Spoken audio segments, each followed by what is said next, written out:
everyone. Before we get into our conversation, I want to let you know this podcast is sponsored by BetRivers.com. BetRivers.com, the best place for all your sports gambling needs. Also, don't forget to subscribe to the podcast. You can also watch all of these episodes on the Field of 68 YouTube channel. Now, let's get into our conversation. What's going on, everyone? This is Eric Devendorf, your host of the Scorers Table podcast. Today, we got another Orange legend. He played at Cuse from 2007 to 2012. One of the best playmakers to come through Cuse. Played on some of the best teams at Syracuse. Up there at tops and assists and steals in his career. Ladies and gentlemen, Antonio Scoop Jardine. What's going on, Scoop? Appreciate you coming on, bro. Thanks for having me, my guy. So we're going to start off right there, bro. Where did that nickname come from? Where did Scoop come from, and how did it stick? Well, first of all, it came from a special lady, my grandmother, who passed away this last year due to breast cancer. But she gave me the name. My head was shaped like a scoop that you scoop ice cream up with. Like real round. Like, I'm sure you where it was so funny because my sons had the same type head when they came out. Yeah, and it's basically a deformed head where your head be like not molded. Where it be soft with a baby, you gotta rub the head. So basically my head really like messed up. Now I got a baldy though. It was like really messed up where my grandma was like, she didn't know what to do. Like my mom's face was like, look at my grandma. My mom said she was looking at my grandma's face like, what's wrong with my baby? Really like messed up, like to the point where they asked the doctor, like, what's wrong with this baby head? Like, why is this baby head like looking like that? But it just stuck ever since, bro. Like, hey, yo, that's the best opening of any podcast we did, for real. Like that was,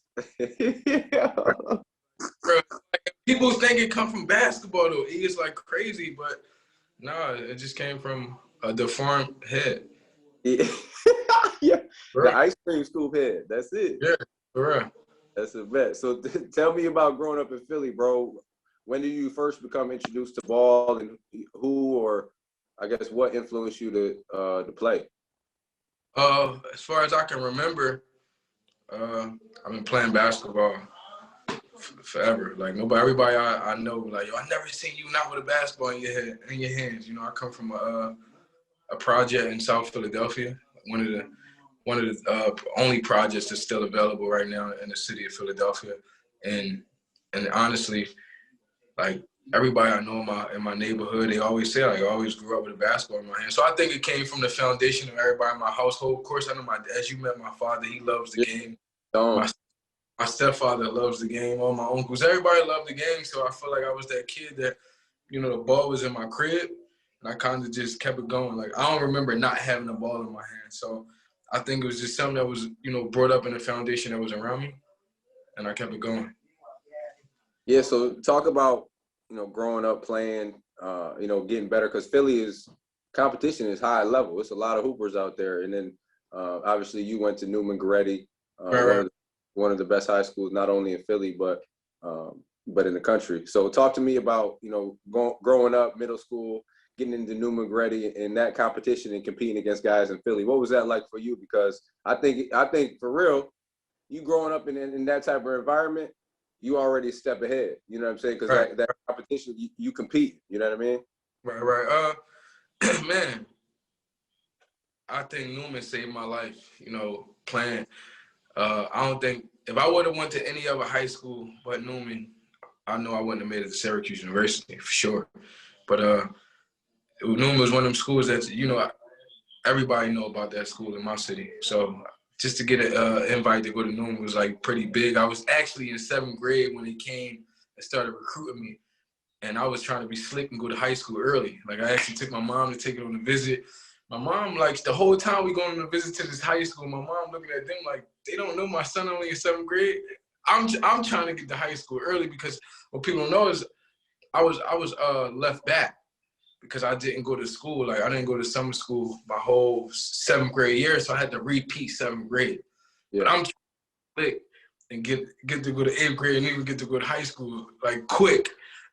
Some of it was slick shit. It was crazy. But my mom, but Newman, that's how I got on their radar. I got on their radar from playing in this basketball league that I'm sure that Dion always mentioned is this basketball league in his neighborhood called Chew Basketball Playground. It's like a playground where all the top kids from actually where Dion and myself we from. So I went up there and like you got some of the top high schools. They come check the kids out. And the bands I played over there when the head coach at Newman came and checked me out. He saw I was actually pretty good. Asked me to come see the school, but never asked me what grade I was in. So again, I went to go see the school. I did all these things, and just to find out that he couldn't even take me that year. So it made it great because I had an extra year that they can look at me. So I wound up from there on. We set a plan because my dad wound up really like coming in my life. Not like he wasn't always in my life, but really like if you want to play basketball, we're gonna have to really think about this because again I started doing like other things and being a product of my environment. So that's why I say Newman changed my life to the point where when I got over there to the school, the whole infrastructure of what I wanted to do. It's crazy because Rick was on my team too over at that playground. And that people don't know that's how Scoop and Rick was formed because we played there together. We lost in the championship in this playground, and then Newman came and got us. But that whole team that was on that playground, that was on that team kind of formed because a lot of us started playing AAU together, and then we all went to Newman together. So it's like a whole thing. So hold on. So that's where you and Rick met. You met outside playing in the outside. Yeah, South Philly. Like I said, myself, Rick, and Dion, we all from different parts though. Right. That's Philadelphia. So like yeah, Rick and I played on that team, and honestly, Rick, if anybody they don't really remember Rick back then, but Rick couldn't do really nothing but really catch the ball. That's really what he can do. And as a guard, he can catch. That's all you need to do. Like he can catch, really not finished yet, but he can catch every pass you throw him. If you throw him a down, he was catching it. I don't know if he was gonna make it yet, but really big. He was like 6'3" at the time, 6'4". We only 12, 13 years old. That's pretty big for a kid. Right. And Newman, coach, he came and got Rick and I, and then we had the twins from, as you know, Marquis from Marcus. Right. Who was also a part of our AAU team, and we all landed at Newman together, all four of us. And Ramon Moore, who went to Temple, I'm sure you know who Ramon Moore is. Yeah, Ramon Moore was on our team too, was another South Philly guy. Hey, bro, you know what I noticed about dudes from Philly, and it doesn't matter guard, forward, big, man, dudes play with like an edge. You feel what I'm saying? Like, it's that dog. Like you can't teach that, but like, is that just how it is? Like, cause I know I've been to South Philly. Like I've been to Philly, period. So I know how it is in Philly. Like Philly tough. Like Philly, you know what I mean? You gotta be strong growing up in Philly. But like, is that how it is? I explain it in so many ways. I'm like, Kyle Lowry is the definition of a Philadelphia basketball player. Right. And I'm gonna put that in so many words. Like it's like Kyle Lowry, he's tough, hard-nosed. It might not look good, but he's gonna get the job done, and the results is gonna always be the same. And that's what Kyle was. If you look at my career at Syracuse, like might not look well. It's just gonna always. You're gonna know I had heart. You're gonna know I played tough. And I think it stands for something. It's crazy because when you look at so many NBA guards, it's better than Kyle Lowry. But if you look at the accolades, NBA champion, NBA All-Star, multiple contracts, like all the things that you check off that you want to have, and I really believe you're gonna be a Hall of Fame also. Yeah. That's what you think of NBA. I mean, when you think of Philly, you think of Kyle Lowry, and when you think Kyle Lowry, you want to think of Philadelphia. There's so many ways. But I'm saying you see so many dudes in the league, just outside ain't made it to our level, but they could talent-wise, but dudes is lazy. You know what I'm talking about? So you see how many dudes you seen with more talented dudes in the NBA every day? You can see some dudes maybe in Philly, Detroit, New York, but they don't want to go hard. That's what separates you. Yeah, you're right. I believe that. I also believe that, everything is happening with a lot of politics. I think a lot of guys in those cities that you named, some of them get caught in the shuffle of AAU, the season of how AAU worked or how some teams get seen in other teams. But I think at the end of the day, as you know, like I know basketball, if you nice, they're going to find you. And we know who nice, like the Hoopers. Like, that's what I mean? Like, F all that. We know who nice. Man, that's what I'm trying to say.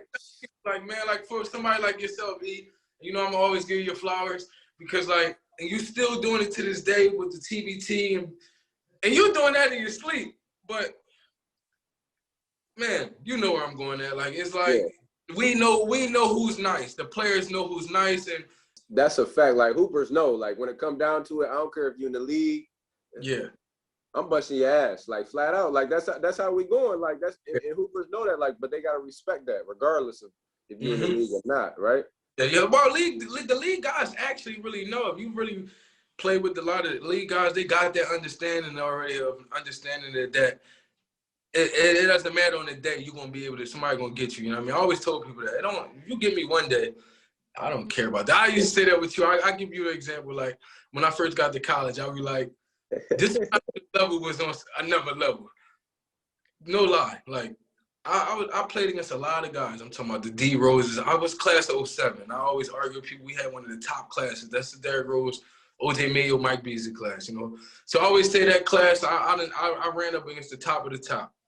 When I got to college, there was one guy that I could not figure out how to stop, and his name was Eric Diemendorf. But the guy, I cannot like I would call Hop like, yo, how do I stop this guy? Like this, you don't even know if you know this. Like nobody else in school. I'm talking about Johnny, Paul, any of them. I didn't have an issue with. One guy and was like, and you would kill me for weeks. Not no one day. It'd be weeks. That's the difference. That's what I mean. I'm like, yo, it was a level that I got to see from that. By the time I saw him, I was already ready. Playing against you, though, like literally, that was the difference. One year of guarding you and seeing how it was and just the difference between high school and college. So by the time I got to my sophomore, junior, senior, I was already ready, man. I got it already. You think about like how hard you went and how hard you competed. Like you brought that out of me. I brought that out of you. Like that's like you gonna bring, if somebody had the same type of dog, like you gonna bring it out of each other. Like that's gonna be, you gonna be bumping heads. You feel me? Yeah. I loved it though. No, I always tell people like who was the hardest players you played against? I'm like, man, that was on my team. I ain't care. Like my freshman was on my team. You, Johnny, what? Man, Paul, that guard group, that was my teammates. I never not.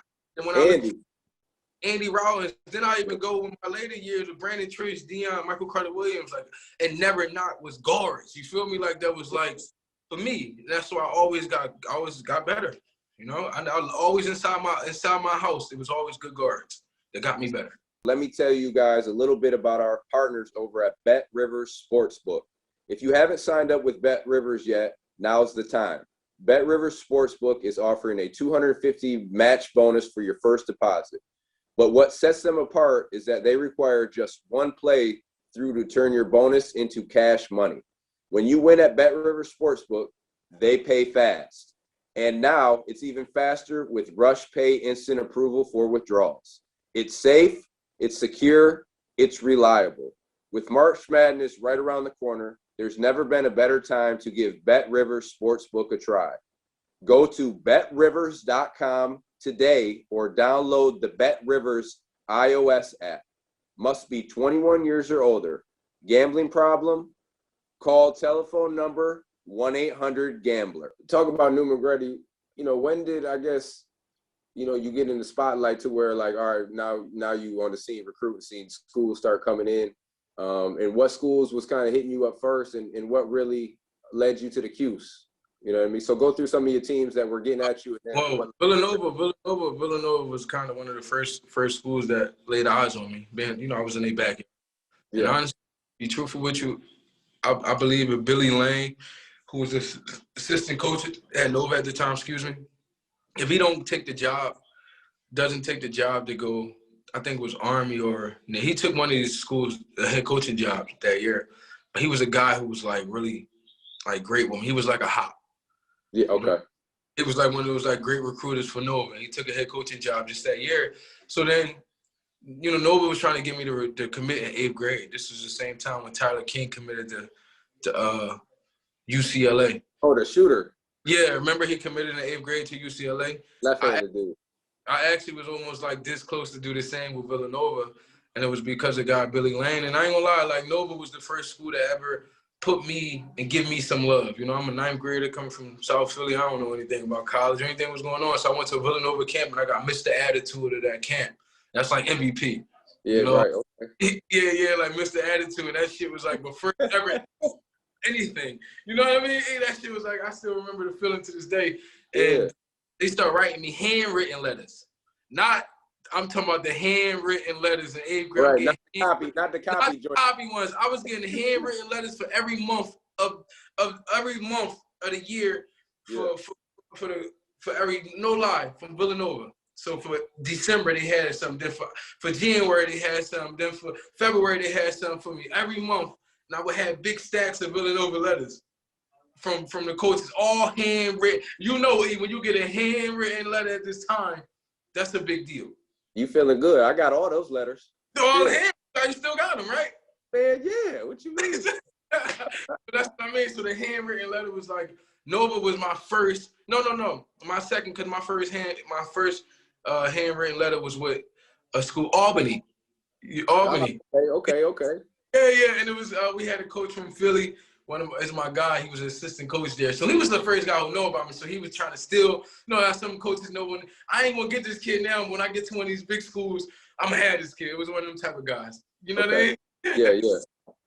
So, but yeah, Villanova was on me. I'm talking about on me. And as you know, when one school in the Big East is on you, you might have most schools in the Big East, UConn, Syracuse, they're going to check you and see if they like you. And it just so happened I had a guy on my team that was getting recruited by all the Big East schools. His name was Earl Pettis. He was a year before me. Yeah, went to Rutgers, right? Earl went to Rutgers, yeah. And Earl landed at Rutgers because of grades, because he would actually went higher. I think he would have been somewhere even bigger. But Hop was coming to recruit Earl at the time. Rick and I couldn't get recruited because we were only sophomores. So Hop would always come recruit Earl and come to our open gyms and be with Earl and just really be, you know how coaches, if I come down there and this high school got 5 guys that can be big time D1, I'm getting in with every guy. Like, and Hop, no question. Hop, by the far, he's the best recruiter ever by far. Like, and he did the most amazing job of recruiting us. But how he did it was, and this is where everybody messed up when they recruited me. Everybody would recruit me through like my dad and through everybody, and they didn't know I lived with my grandma. They didn't know my grandma was the one that was actually in the driver's seat. You know what I'm talking about? Like, so Hop did the most amazing job by recruiting me through my grandmother, and that's how everything took place. Because when the time to make the decision, it was my decision, but Graham was at the table. My dad was the overseer, but my grandma was the one who was sitting down with me. We was dissecting and understanding what colleges to go to. And Hop, man, he will be there, and you know how he is. Yeah, you know, this one. This is how you know he great. He left with me, Rick, and Dion in 9th grade. All 3 commits. We committed at one time, like everybody, right? All of us. Yeah, he went through the whole South Philly, dog. Got us all at one. Who are all the talent? We had Rick and myself, and Dion was up and coming. He got all 3 of us. So what was like something like? Because like you said, I know how Hop is, but what was something what Hop did to was like, all right, this is it. I'm there. I'm going. You feel what I'm saying? Hop basically educated us more than any other school. Like I said, it wasn't about schools be coming and don't offer money at you, offering all types of stuff at you. I think Hop did a great job with educating my grandmother, educating our family, not only my family, but Rick and Dion family on what we needed to get to college as far as what our grades was going to look like, because we committed a year before you can actually sign. We committed as juniors, and Dion was in 9th grade. So we wanted to understand why we did it so early, and this is my understanding was Earl the year before, he didn't make the grades. So I was learning from who was before me. We come from the same high school, so my man if his grades didn't qualify, I know my grades wasn't qualify. You get what I'm going at? So we needed Hop to educate us on what grades, what proper classes to take. You know what I mean? Like, all those things where we didn't know. We was coming from South Philly. Our schools wasn't getting recruited by. We wasn't getting these big schools like Syracuse and them come down where now you got to focus on how you going to get to college as far as you going to make it or not. If you want your grades or you're going to qualify for the SAT and all those things. So we was afraid to really fail. So that's why myself and Rick and our families came together like, let's commit early and get one of these colleges just to educate us on, you know what I mean, getting the right grade, getting the right classes to take just so we can be eligible for college. And I think that was big for, Hop and Coach Boeheim and everybody to really come in and really educate our families, myself, Dion's and Rick's, on to really get to college and be, get there, honestly. That's a fact, because a lot of recruiters ain't gonna let you know. They just say, "Hey, you can play ball." They You could just play ball, like, and they just went, no, it wasn't that. Like, we really, like, it was definitely a whole process for us to get there, and we got there. And, myself and Rick, we left with 2 degrees. I got 2 degrees from Syracuse, and that's a proud moment, Yeah. Rick got a degree also, proud moment. I always tell people, my man went top 5, so we did pretty good up there at Syracuse, as we went. Somebody went to the NBA, we got degrees. We did what we were supposed to do. That's 100%. You always gotta look at the positive you take out of it. Let's talk about 07, 08. We talked about that great draft class coming in. You, Dante, Rick, Johnny. You remember? Yeah, we changed it, man. We changed the culture, man. Yes, we did. We changed the culture. That was a talented class, and that's the year I only played 10 games. I got hurt, so you jump in right away, and you get to make that immediate impact, bro. You played 33 or 35 games, but not just playing. You come in and make an impact as a freshman. Now talk about like what that does for you, because look, I get hurt, but that opens up an opportunity for you to get better and to learn right away. Like, how did that help you going forward in your career? Be able to step on right away. It's crazy. I always tell people that it was like that was the 10th game, right, E? I think it was the 10th game. 10th game, bro. And by that time, 10 games in, I was so mentally checked out from not playing. And like, first of all, working my tail off, getting my ass bust the whole time. And like, remember, I had to come in, I had to drop weight. Remember, I was overweight, so I had to drop weight. It was a lot of things that I went through to prepare that I didn't even know I was preparing for. But I was mentally checked out, but I was prepared, but mentally checked out. So I remember vividly, man, when you got hurt, it seemed like the whole gym just shook. That's what I remember, like the whole gym just shook. And I loved you so, like, I don't know, like I'm crushed like how you crushed. No lie, like I'm crushed.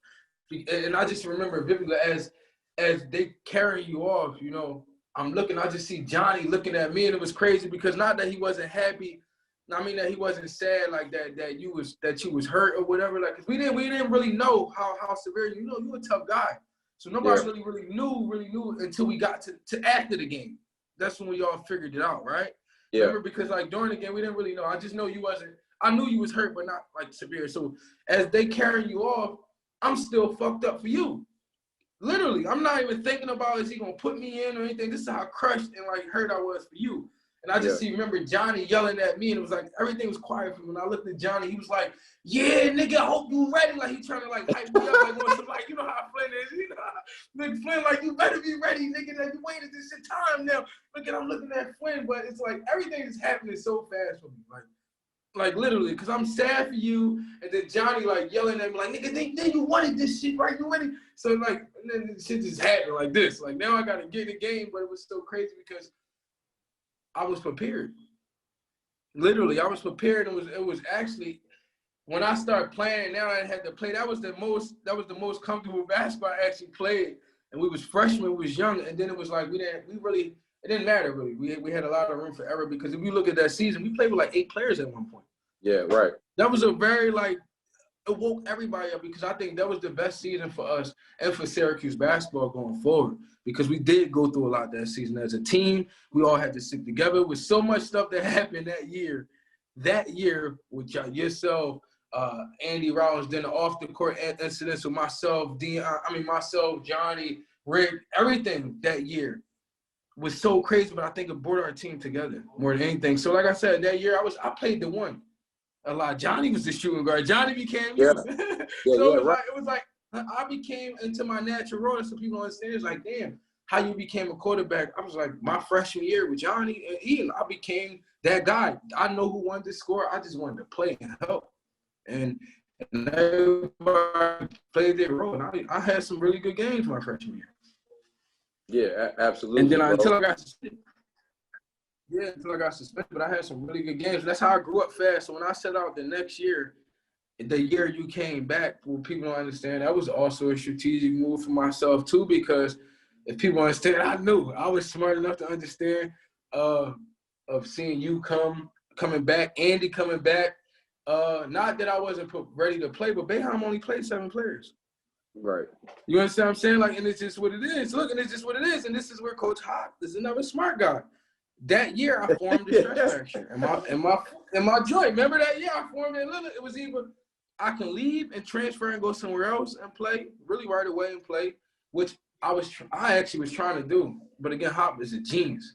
With you know, how you strategically, you know, get something like happen your way, and it really did. That year I set out, I gained confidence in myself. I gained confidence in coach because the year before I was so all over the place. Coach didn't mess with me like that.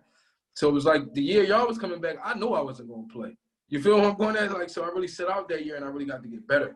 And I got to be a part of that team though. That was the biggest part of my career when I was out that year, but I still felt a part of that team because I practiced with y'all every day. And I did not try to give y'all something. You understand what I'm saying? And I think that everybody have to be on, you know what I mean, all the way down to your walk-ons, all the way down to the people that, you know, the managers got to be a part of it. You think you can win anything in college or anywhere. So I felt me and Wesley Johnson of that team that, you know, y'all went to the Sweet 16, we lost to Blake Griffin and them. Our practice was amazing, though. Yeah. Everything was amazing about that year, you know what I mean? And I think Wes and I, we took the time to really, like, push you guys to be the best y'all can be because also they was our games. They was our games, bro. So like the mentality of coming into that every day, knowing it was our games, I think that made us all better. Collectively, I got better that year, and I know for sure, Johnny, I know for sure you got better. Everybody got better that year. We lost. We came up short, but I always looked at that year and was like, yo, I was able to put myself a part of something, not really be a part of it though. I didn't play in no games, but like practice every day, like really be yelling like they was my fucking games, and then try to get you guys. And I also became a better coach that year. Yeah. I start coaching. You know, I start coaching. You're seeing how you play, seeing how Johnny really played. And it's crazy. Even with Andy, that helped me really still to this day. I always say, like, I know who's who because I really got to watch that year. I set out and I watched you hard. I watched you. And I didn't have to compete that year. So I really wanted to see your tendencies. Same with Johnny. And it was like, and that's how Hop told me to really watch the game from their perspective. And I think that helped me going forward. Yeah, I mean, people don't know about them practices and them guard groups. It used to be 3-on-3, 2-on-2, like me, you, Johnny, Andy. Yo. Who else was in there going at it? JT, bro. Come on, bro. Yeah, JT. People don't know JT was a dog. Come on, they don't know about Cuz, bro. Cuz had defense, bro. That's why I would tell people, like, Brandon Reese was really good, too. No, Brandon Reese had really good defense, but JT. Yo, bro, real quick, bro. Bro, look, a quick story, dog, because you ain't lying, bro. Like, JT, no bullshit, bro. Like, I remember in the summer, we was up there and he was up there with me, and dog, every day we'll go to Manly. This when we was at Manly. We go to Manly and play 1-on-1. And dog, like I'm gonna win. I ain't gonna let him beat me now, but like he gonna make you work. Like this man locks up. Listen, he from LA, man, Duke can hoop, and that's the thing about when you go to these. That's why I would always tell players now today. I'm like, man, these big schools, man, them walk-ons. Don't ever disrespect these walk-ons at these schools because they just as viable as us because they can go play at these lower levels and become good and have a good career. I mean, they choose to stay and help and become better. You know what I mean? Like, so never disrespect the walk-on. That's all I never did. I always loved our walk-ons. I always try to give them the utmost respect because they're the guys that's doing it. You know, and you see how Coach Boeheim ran his practices. A lot of times the walk-ons is the ones, or the people that's not playing is the ones putting in all the work. That's a fact. Huh? Hey, it was some scraps though in them. Come on, bro. That's how it ain't like that no more. That's what I'm saying. Like, I'm telling you, like. It's different, man, because when it's like that, it means something to you, right? I remember Hop had this drill where he had a walk-on, like a JT, and you have to score 50. Or I think, like, he'll make you score 50. He'd be like, you want to see how hard it is to score 50? And he had, like, 4 walk-ons, and you on offense the whole time. Yeah. Making them fuck you up. And you got to score on these dudes. And these dudes, they not slouches. Like, they not just letting you score on them. That's what I'm trying to tell people. Like, man, our walk-ons, Brandon Reese, JT, you know, the Knicks, a lot of the guys like Griffs, like these guys can actually play. They can go play somewhere. So I always picked up our walk-ons. And that was their game. Yeah, that was their game. Yeah. Exactly. Yeah, that was their game. So, okay, so we talk about going through that year, you had the stress fracture. It was a lot of mental challenges, Mm-hmm. but you learned a lot. Like you said, you learned a lot. You sat back, you learned the game a little bit more. You learned the system, and then you come back the next year. I'm about to get a game. Look. You come back the next year, you come off the bench. Coach kind of working you in slowly, but it's working. So you get National Sixth Man of the Year. Talk about coming back, bro, and then like your mindset, because you was a freshman and you came in, you was playing, you was starting, and then obviously you got hurt, and then you coming off the bench. Like how was that? It was your mindset playing that role. Again, for me, my career, nothing was given, and that's what it was. My whole career at Syracuse, it was very uncomfortable. I always tell people that it was the most uncomfortable 5 years of my life. But it's like one of my quotes, it was like Hop. Matter of fact, Hop will always say, and Boeheim too. School. No. This Hop will be like, you have to get to a point where you uncomfortable. You got to make you uncomfortable. You're comfortable. Right. You understand what I'm saying? Like, and that's really, really, really, really, really the truth. That was my career. Like, I was very uncomfortable. What that mean was, nothing was given, and then I really felt like, my game wasn't, really appreciated to the point. I mean? It was a system that I had to learn, so nothing was given. So again, I was always fighting the system. So what Hop and I did, we came up with a plan of he used to always say this, because if we didn't know y'all left that year. Y'all left. Everybody left. I'm talking about, it was like 17.6. Our whole offense left, basically, coming off my redshirt year. And that's a lot of pressure. But again, this is my third year now. You know what I'm saying? It was my third year where I sat out a year, I played a year. So I was so mentally prepared for anything this year. And just so happened, Boeheim brings in a freshman and started moving me. I don't know if I was prepared for that. But it was like, by me working on my game so long, that whole summer, literally, I'm not lying to nobody. By me working, I worked on my game so much that whole year, and what it did was, it gave me a confidence within me. And that's why you work out. That's why you work on your game. That's why you work on yourself, because no matter what happens, no matter what somebody do, like, I was so comfortable with myself my junior year. That was the biggest difference between me as a junior and Trisha as a freshman. So when you looked at us and we both played, it's the genius and coach. He didn't trust neither one of us. You understand what I'm saying? So I'm gonna get the best out of both of them. Right. He's a genius for this. Like, but that's a genius move, though. You understand what I'm saying? And it took to me to get older to understand this. But at this time, it's like I'm fighting it. But what I would say was, Andy Rollins was the sole heart leader of that team.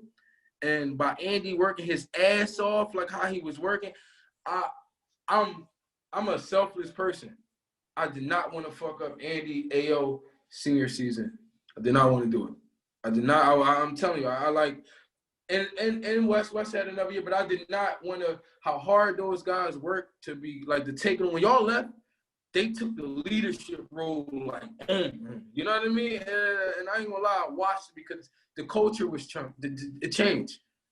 It did. It changed. Like, the whole team, everything changed from when y'all left. And not saying like y'all was crazy or something, but the team culture just changed from like Andy took it in that team. I'm not gonna lie, we lost to Moyne in the preseason. Yeah, that was that. You know was, what I mean? What was that? 11-12.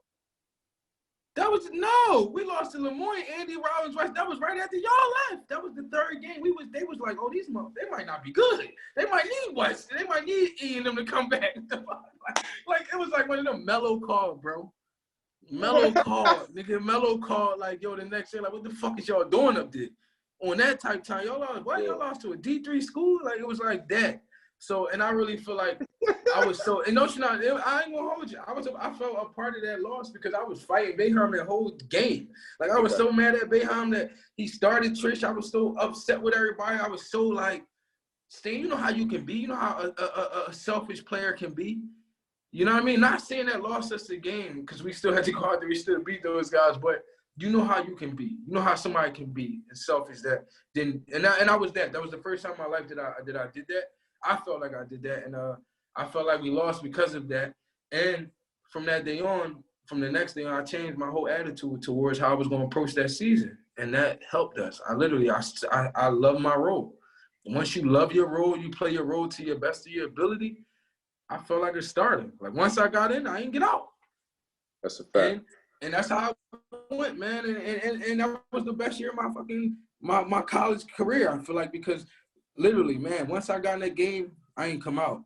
And I would change that game. And I would change the complexion of games. When you feel like when you get in the game, you can change the complexion of a whole game, man, that's the best feeling in the world. I don't care if you start, you come up. When you can change a game, yeah, you done something. I used to always do that. Chris Joseph used to always do that when we got in that game. And it just felt like, shit, we ain't had to start. And we look at then the next year, that helped for a guy like 2 years later. Dion ain't starting college. He went number 4 off the bench. That's a 100%. You know what I'm saying? So, like, that's what people understand is about your productivity. So let's talk about this. 6th man of the year. You come back next year, average 16, 6, 1.5 steals. You guys end up losing to Marquette. But then I want to talk about the year where we're supposed to win the national championship. You know what I'm talking? You're supposed to win a national championship because that year that team was dominating, bro. Like, I don't know if y'all had probably like 2 losses, right? We wound up having 3. So look, you cruising through that Big East, and that the Big East, the best conference in the country. So you got to understand how much talent that team had. Like, that team was one of the best teams in Q's history. So you rolling. It was. I ain't gonna lie. You know now, how I'm smiling at that team because everybody on that team, I like had them on a recruiting visit. I like had them, brought them to the party. Like, I was a 5th year now. Yeah. Like, all the talent I just told you I saw through you, through the Pauls, through the random AOs, like, all the people I saw to my 5th year, to now I got Fab Melo, I got Dion, I got Chris Joseph with me. You know what I mean? He was a 4-year. It was really his senior year. Like, but it was my 5th year, and it was so crazy because the team ran to my beat. Like, bro, I would only play 1 half. That's how fucking good we was. Like, literally, I would play 1 half. And we would blow. Like, it was like I never had to play 2 halves, bro. I would have 8 points and 6 assists in 1 half. Yeah. You know what I mean? I think you averaged like 24 minutes a game. We all know. I'll give it to you. We all average 21 minutes a game. Okay, yeah. Myself, Dion, and matter of fact, I think Trish or Dion. No, Trish averaged 23. Then Dion and myself averaged 22. I ain't even averaged the most minutes, but the year before I averaged 32. But I'm gonna give you the game. I went to coach before the season even started and told him if I was playing more than 30 minutes a game, we ain't that good, I said to him. That's some real shit to do because you ain't gonna at the college level. Ain't nobody. Asked him to this day. I went to him. I said because I played 32 the year before. I went to him. I said if I'm playing 30 plus this year, we ain't that good, coach. Nigga, I was playing 21 minutes a game, and because I already knew too though for myself to be an NBA player. Now this is my 5th year. They was looking at me to be a great quarterback. They was looking at me to really set a table. I knew I was going to be a backup as best. So they was looking at me to be a great quarterback. They was looking at me how my winning percentage was. They was looking at how my assist to turnover ratio was. So coach and I really sat down. We called these schools to see what the fuck they was looking at from Scoop Jardine. This is my 5th year. Like, I already know this. They don't really fuck with us 5th year seniors. So I'm trying to figure out what's the best way, right? How can I get in? How can I get in? How can I get in, baby? You know what I mean? Yeah. Like, so like, Coach, it's so funny because we sat down with schools and I told him, I'm like, if I'm playing more than 30 plus minutes this year, like, we ain't that good. And it wound up being, we was fucking that good. Like, I was playing 22 minutes and that was my high plus minus that year. Dion high plus minus that year. And it's so crazy because Michael Carter Williams, then he was the one that was X'd out that year. And it really was, and I feel like he had a chance to really play that year, but coach, you know, he only played 7 players. You know what I mean? Like, and it's crazy because we all left, and then the next year he go right to the NBA. Like you said, see how it's really worked.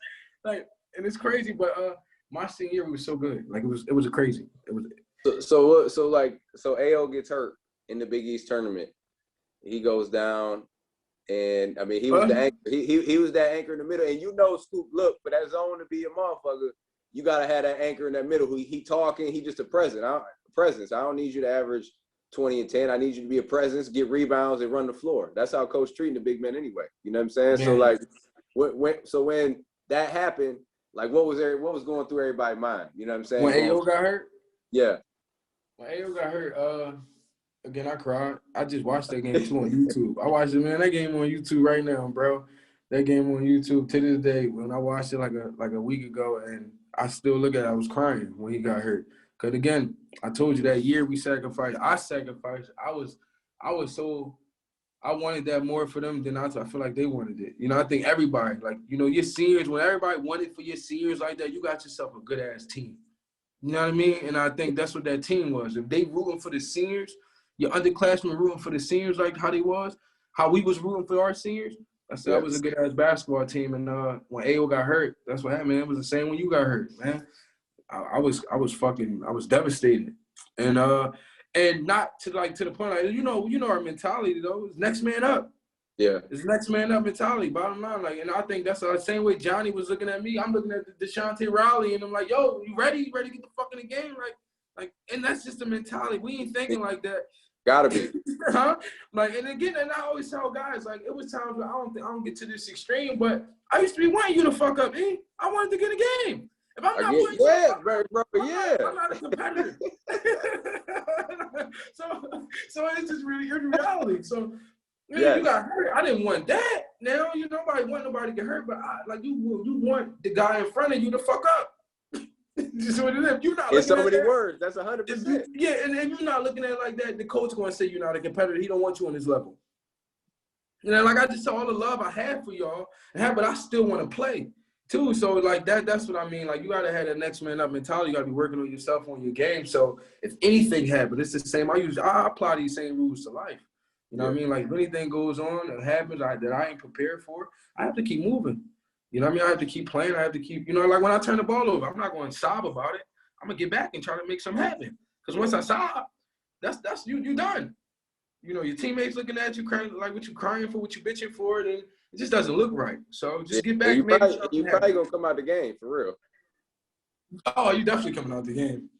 But just get back and make something happen. So that's what I felt like when AO went down. It was like damn. But we wound up we lost the upset about Butler that year. Yeah. And in the Sweet 16, which was a good team. They was a good team. Still, I don't think they're supposed to beat us, especially with AO. No team beat us with AO. But I don't know, he was shooting. Hey, do people know what he was shooting from the field? All we had to do is just give him the ball. 74 or some crazy, 60-something. 60-something. Bro, all we had to do is give him the ball 8 more times. Yeah. And we won. Nobody can guard him. But, yeah, that team was amazing.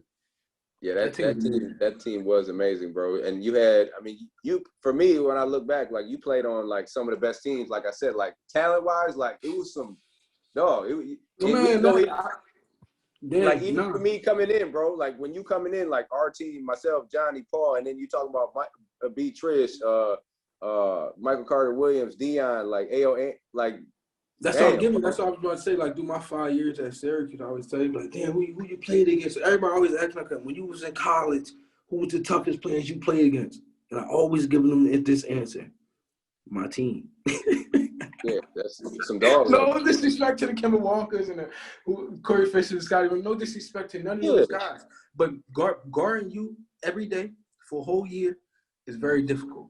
Guarding Johnny Flint every day for a whole year is very difficult. No, I'm just giving you this game, like real shit. Brandon, Trish, Andy Rowlands, fucking Dion Waiters. How you want it? This is very difficult, bro. Like Michael Carter Williams is very difficult. So that's why I was telling people. For me, it was very uncomfortable. That's why I'm who I am to this day. I had to really make myself known by going at these guys every day. Hey, bro, I'm gonna put this out there real quick, man, and tell me if it's true. Tell me if it's true or not, man. This is what I heard, bro. I heard in practice one time. Dion and B. Trish, they had a little thing going on, like going back and forth with each other. But what I heard is Dion took it upon himself to see that my man B. Trish ain't scoring a month in practice, dog. I'm just saying, bro. I'm gonna say it like this, cause I don't know if he ain't scoring a month because Trish didn't just acknowledge Dion talking. Now, was they kicking her ass? They was kicking her ass. And I'm gonna say that with the utmost respect. Not like they was kicking our ass, but Michael Carter Williams and Dion came this next year. This is my 5th year too, by the way. I was like on some cruise control shit, but like they took upon them, I feel like, to try to jump Trish this year, right? And Dion Trish ain't saying nothing back like you saying. He just that's what I'm saying. So I'm fighting. Now I'm fighting. You know what I mean? Now, so like it became me arguing at Dion, but now Dion arguing at me, but he's talking shit about Trish. So this is what it's going. So he yelling at me. He's arguing at me. Man, your man ain't scored a month. Your man ain't scored a fucking month. And he talking shit to me, and I'm talking shit to Trish. Like, you see this nigga talking to you like this? Like this. You see the mental, but it was like that's the competitive of how practices used to be. No question. That's how it need to be. You know what I mean? He arguing me like, man, your man ain't scoring a fucking month. I'm killing y'all. I'm mad as shit. And I'm like, you let him talk to you like this, nigga. And look, Boeheim loved it. Boeheim loved it. Like, that was the fire that we going, but I ain't gonna lie. He came back that year, bro. Dion, that year, like, we would look at it, some of the shit he would do in practice, niggas would look at each other like, yeah. You know that look where you're like, yeah, he ready. Yeah, he ready. That's what it was. Like, I knew. I'm smart as it can be. I done seen all y'all. So my 5th year, I was more so comfortable with myself. As we arguing, chirping back and forth, I'm losing. We losing, but I'm more so fighting to defend because I know what they're trying to do. I know that, you know what I mean? Like, I know what Titan they were trying to be on. It wasn't like, but my man's spot was content. He had to. Trish ain't have to worry about that. That's a fact. That's a fact. So Dion was really mad at that. So it was like, it was just a lot. But, bro, that got us where we needed to be. Hey, bro, I remember one summer when you came back with Dion, we was playing King of the Hill, and I told Dion this. I said, damn, I said, whenever you want to come back and try to get your win in the King of the Hill when we was playing at Melo, let me know. He talking about, man, you ain't never. Hey, listen. No. I don't think too many people beat you, bro. I can't even lie about that one. Hey, look, I know how he is. He going to argue with me, but I'm just going to keep it 100 with you, all right? Come on, man. You beat it. Look, and I ain't gonna lie, he don't forget any of that. You got to get him on. He don't forget any of that. But man, I remember that. Who told you about that argument? He was going that. He was like, your man ain't scoring a month. Well, your man, I'm like, what? Oh, bro, you know, like me and G-Mac and man. Yeah, okay, yeah, G-Mac, yeah, he definitely, that is, yup. Oh, G-Mac was our coach, bro. Man, them groups, them dogs. G-Mac can get out there with us, bro. That's what I'm saying. They go crazy. Y'all miss them days, though, for sure. They asked me that question, all the best to all my guards. That guard group, from the time I got to Syracuse to the time I left Syracuse, it never got easy. Yeah, that's a fact. So let's we'll talk about coach for a second, man. Like I said, you played on all those great teams. What was it like playing for coach for you? And then I asked everybody this, you got to give me your favorite, your funniest, you're like, what the fuck is you talking about coach moment? Wow. Yeah, you know, I probably got a million of them. Yeah, give me the one that stick out in your head. All right. Let me answer your first part of your question. Playing for Coach Boeheim, again, like I always tell people, he showed me not only the business of basketball, but he showed me not only the politics, but the business, and he taught me how to, no matter what goes on, be in control of you. You know what I mean? Like, I think a lot of kids always try to control all the outside things, but the only thing you can really truly control is you. And throughout my career at Syracuse, I control what I did in the classroom and what I did on the floor. If I was in shape, I got you know what I mean? Like, if you worked on your shit, you got stuff. He not gonna pull you. He not gonna hold your hand. He's not gonna take you to class. He's not gonna bring you to the gym to go get your shot ups when you need to get your shot ups. So I feel like the biggest thing Boeheim did for me was told me how to be self-disciplined and be self-sufficient. You know what I mean? That helped me in life. Now I'm like that to this day, where I'm able to, you know, get in different lanes or be in these different rooms with different people. I take those same qualities to be self-sufficient, self-disciplined, and, you know, always being a man of my word. But those two things right there, I think Coach told me, you know, when I was uncomfortable up there in Syracuse. Like, told me how to really, really, truly take care of me at all times. Now, my what the fuck moment with Coach. Another thing I have to get, Coach is one of the most loyal dudes, man. Bottom line. Like, I might have said fuck him a million times in my life, and I know he know that, and he said fuck me a million times. That motherfucker was by my side through a lot. And I have to give him that credit. And still to this day he is. So, like, he's one of the most loyal people for me. Now, my what the fuck moment. I had a few. All right, now one, I'm gonna say, remember the year at Villanova? With me, remember he brought me back. I think he was hurt. I mean, you was hurt this year, so I don't know if you went. So I got back. I got back from being suspended from the middle card thing with Puff, right?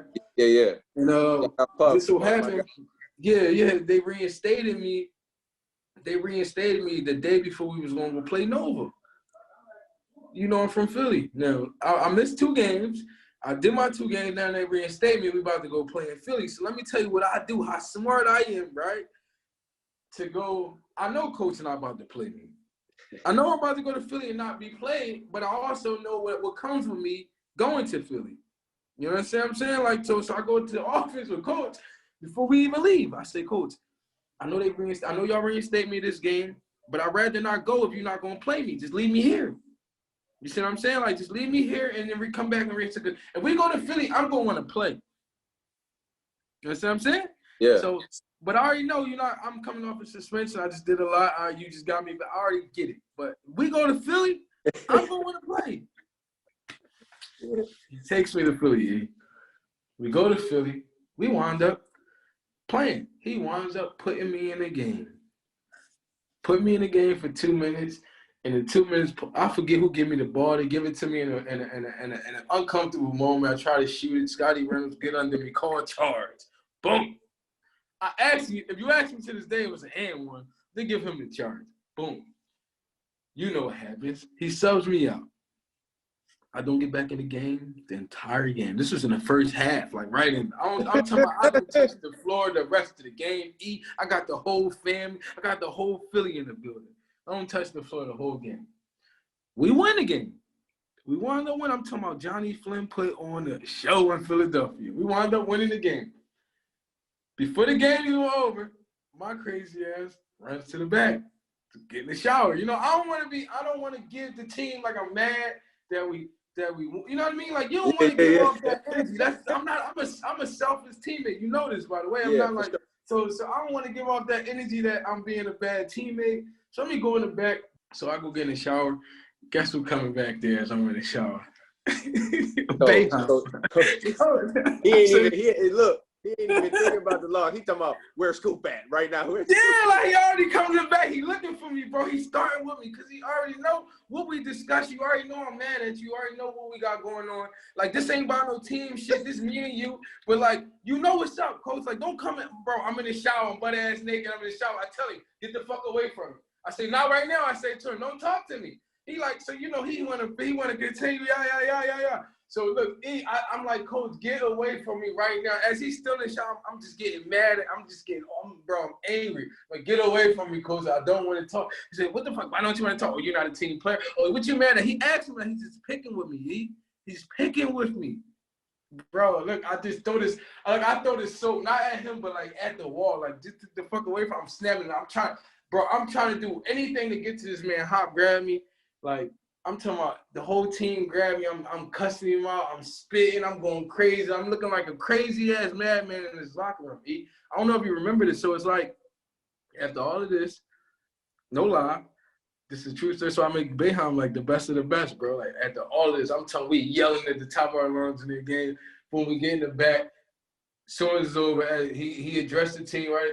He bring me in the office and he fucking hugs me.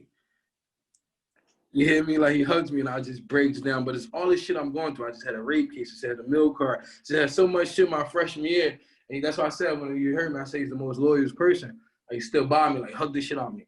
And the whole time in my head, I'm like, this motherfucker is leaving me in Philly. I'm never coming back to Syracuse. I'm thinking I'm done. All this shit I just did, you don't need me in a can of paint. I'm like, you get what I'm going at? Like, it was like so much I was going through this year didn't need me. I wasn't really a viable player this time.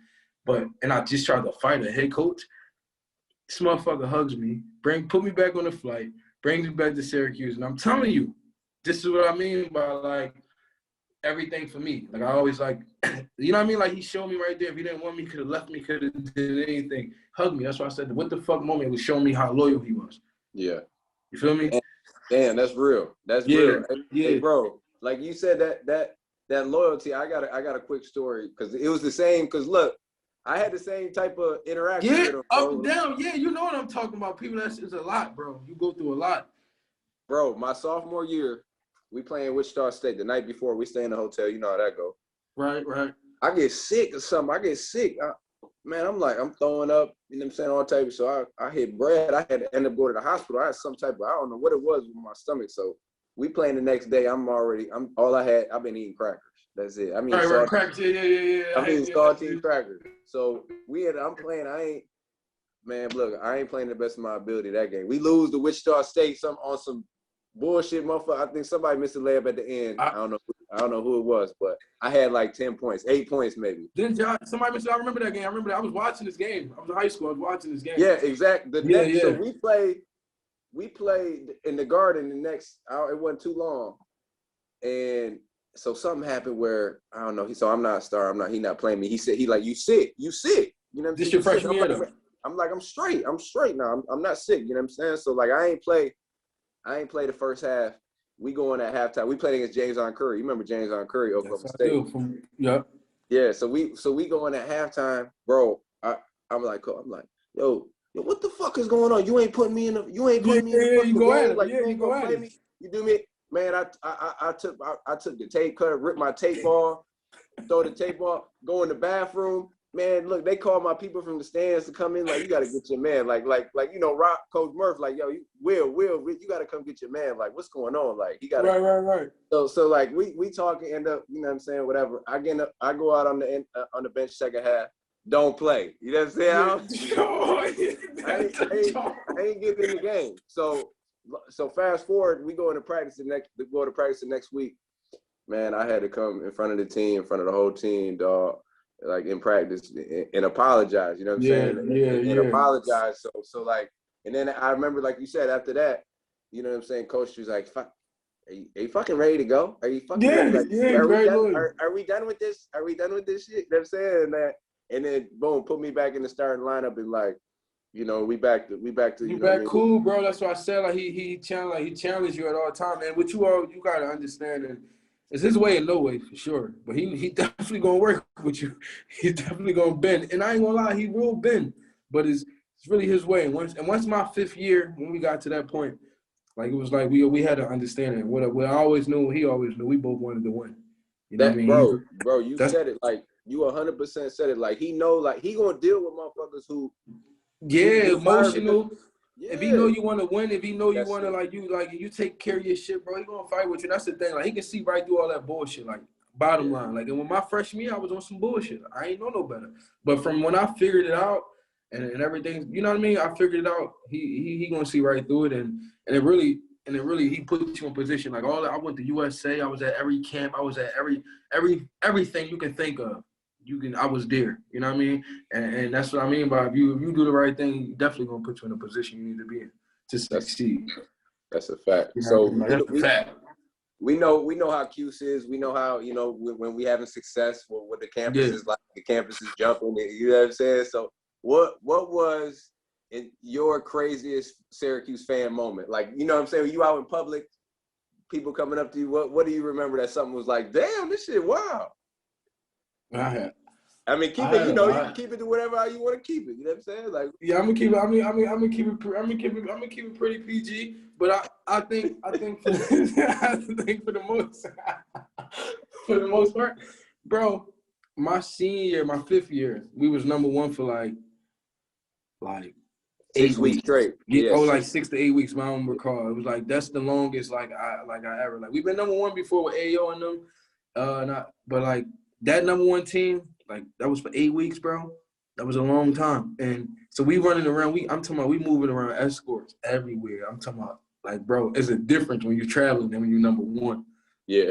You hear me? I'm talking about when you're number one team in the country, bro, you travel different. So I say that to say, I just remember like how school, like how campus was, how everybody treated us, like just being the number one team in the country for that long. You know what I mean? Like it was like one of them things, like even on campus for me, I couldn't go nowhere. Like my fifth year, bro, I was the most, bro. You only person I can probably say was like Melo. Like it was like one of them moments. Like I finally reached, I was there for 5 years. You know what I mean? I was there for a long fucking time, but Like the point that they're like to get to that campus to live, I was that. Like I didn't like, bro. Yeah, it was that for me. My 5th year, it was like the rock star. Like I ain't gonna lie to you, and yeah, number 1 in the country for 8 weeks. But you travel different, you get treated different. Everybody coming out, yeah, it was like Hey, that. bro, you gotta. They don't know how I feel like when you walking across that quad after like a How you big walking win, across that quad, bro? or going into Harry's or Chuck's after a big win, like, oh man, like, Hold on. You walking past the whole line while the line is around the corner. You just walking past the whole line, and you turn around, you look at everybody, like, yo, let everybody in, and everybody coming behind you. Hey, Scoop, I don't know if you remember this. I don't know if it was before or after you, but we had went to like a little like frat party or something, and the frat party was big. They had filled the house with all sand. It was like a beach. It was all sand, and like there was just bubble shooters everywhere in the house. You know what I'm saying? Like 300 people. I didn't go, but I heard about this. It had to be like 300 people in the line, bro. We go up, the squad go up. My man at the front like this. He looked like this.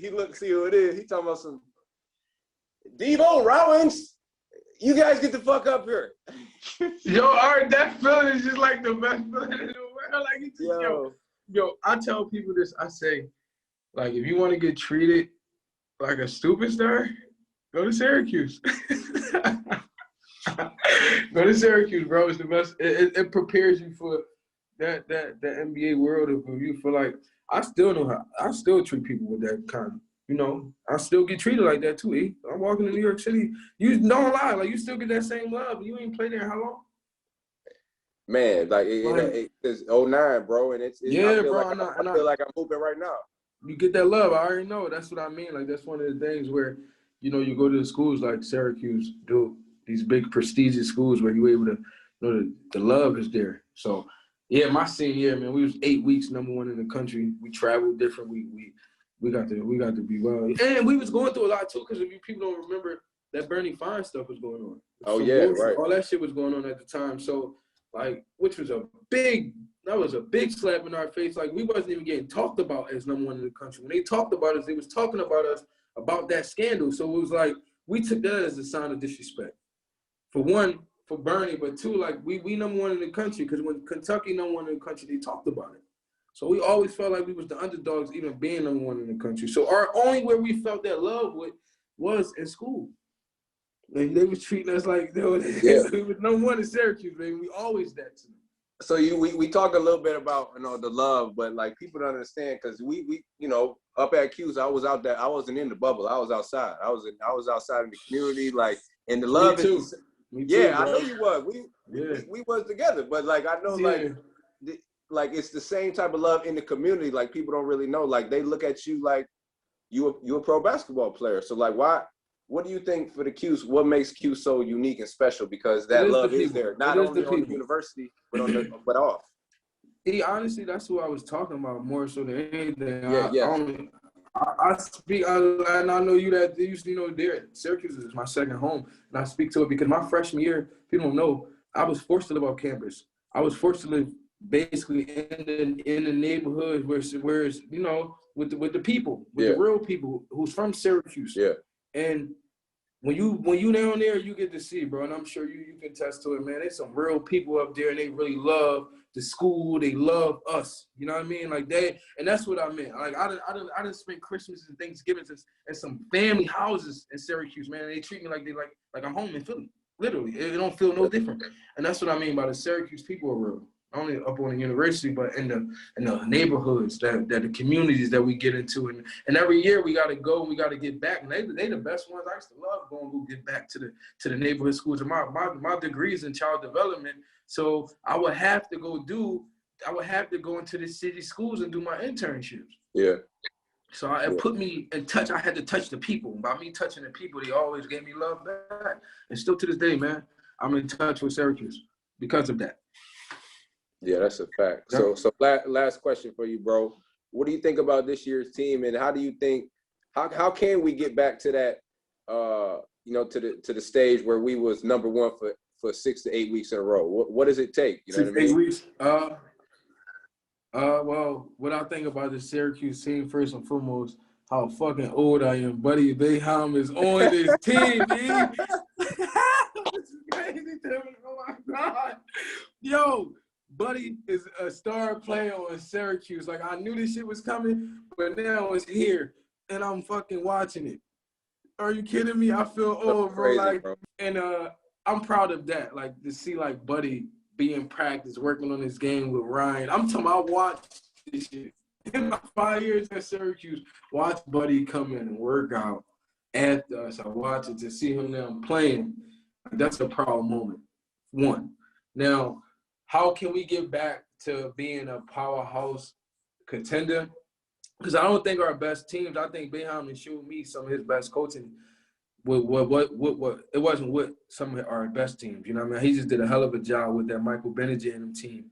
And he did another hell of a job, too, with another team, I think the Frank Howard and them team, where they wasn't good, but they went deep in the tournament. And like, Yes. Remember those teams? Like, he showed me he really fucking great when he got teams that's really listening to him and playing his system. You know what I mean? So I don't think, like, now we do need that star. I ain't see us yet get that star nigga. You know, that star guy, like that guy that, like, we gonna put him around. You know, like, we didn't get that guy now. That guy, it gotta come with the swagger where we recruit at too, though. You know what I mean? Like, I think it's the cities that we're recruiting. I think at the times, like what you said, to look at the guys we was getting, like you from fucking Michigan, bro. You got myself and Rick from Philly. We getting all these inner cities. Not saying this is the wave, but bro, the toughness that you have to go through and then get up there, Syracuse changed us. You know what I mean? And it was very uncomfortable. It made us better. And I think these kids don't go through that no more. When they uncomfortable, they transfer. They going to a new school away. So I'm just giving you like the mentality of what goes on there. So sometimes you can't even make these players get uncomfortable because they got so many handlers now. They're gonna send them somewhere else. So now this shit is so all over the place. So I would just say more so like get in the area, city, like I will go after the kids who really bleed our school, who understand, like understood before I got to Syracuse. But I watched y'all I watched y'all. I knew Josh Wright already. You know what I mean? I done spent summers with Josh Wright before I even got to Syracuse. Yeah, I'm just giving you like the games. Like me and Josh was like this before I even went to Syracuse. so all these things, I knew where I was going before I got there. So I think we just have to do a better job of recruiting. The inner city, the guys who wants to be at our school, who want to go there, and that's what it is. And now with this transferring shit like back and forth, it's really hard though. But I will go get Philly kids. Like I just told Syracuse they should go. They should have got this kid. I got a kid right now who is going to Miami. Like, this is unbelievable. I call. I'm not going to say it. I'm not going. But I reached out, man. And this is what I mean. I reached out, and they should take it from us. We reach out. Ex-players like myself and you, we know it. And we watching this stuff. Like I know I am. I'm in the mix. I just at Nike Skills Academy. I'm always working and I'm always with the top kids and I'm always around these kids. So I'm like, when I see kids and this kid from Philly, and he only started playing ball 3 years ago. I call when I'm in China. I'm in China training. This is when I was in China pre-COVID. I'm over China. I'm up all night. I DM motherfucker one of the, yo, put an eye on this kid. You know, I come home, the kid commits to Miami. The kid is really fucking good. To me, he's a Syracuse player. This is what I mean. It's like, I think we got to take and listen to us, to our ex-players more. That's what we have to do. I respect it, bro. I respect it. And two, I like your opinion too. Like these dudes, the first time they hit a wall, now they want to transfer. Yes. They want to transfer. And I think that's the biggest. Like, I shouldn't even went to school with y'all. If I was smart enough, I wasn't gonna play. You know what I mean? You got Eric Devo, Josh Wright, who's a McDonald's All-American. Let's not forget about him. And then we got Johnny Flynn, who's going in with me as a McDonald's All-American. What the F am I going to Syracuse for? That's how today they were like, yo, why you going to Cuse? Yeah, you might as well go to Temple. You gonna play over there? No, I'm gonna go see if I'm good enough. If I'm good enough, I should play here. That's how I was looking at it, and that's just how you should be looking at it. That's so that was the difference. And then I had a father. My corner, we wasn't quitting with nothing. Wasn't none of that. It was that's what you just said. If you decide to go there, we gonna figure this shit out. Like I tried to transfer every year at Syracuse. I tried. I ain't gonna lie. I couldn't get no papers. They ain't know where the fuck they was at. It's what it is. Yo, can I get my papers? What papers? Yo, it's so good. Like, but no, bro. You continue to do what you're doing, man. I appreciate you bringing me on too. I was just waiting patiently. You already know. No, it's all love, bro. Yeah. Hey, bro. I just want to. I first of all, I appreciate you coming on, but like I said, one of the most underrated leaders I think ever to come from Cuse. And two, like people don't know unless they met you, one of the most naturally charismatic dudes. Like you can really get in the room and fit in right away. And you appreciate you, my brother. You know what I'm saying? So that's why it's really for your transition from basketball to the business world. That's why you're gonna be great, because you know how to deal with people, bro. So thank you, bro. I appreciate that, man. I learned from some of the best people. Also to see yourself, to see yourself transition. It's been a hell of a, for me. Like I know we always keep an eye on each other, watch each other growth. And I watched every one of these shows that you did with a lot of the past players, bro. Like we all proud of you. That's why we getting on here. And we, we want to talk, but bro, we proud of what you're doing. You know what I mean? Like you giving back. And I knew once you stepped into this role of your life, you was going to be great. I saw you as a father. So now seeing you as a leader, man, I'm happy for you myself. So let's continue to push the culture forward. And hopefully they start listening to us, E, for real, man. I'm telling you. And they need to get you in there. I ain't going to go there. Go now, baby. I'm telling you. You can go hey, I ain't mad at you, bro. I'm with you on that, bro. I'm just going to go ahead and put my head down and keep doing what I'm doing. Yeah. Continue, bro. But listen, I'm here. I'll be up there soon, too, to check you. That's a fact. That's a fact. We're going to link, bro. I appreciate you, man. All right, my dog. Already.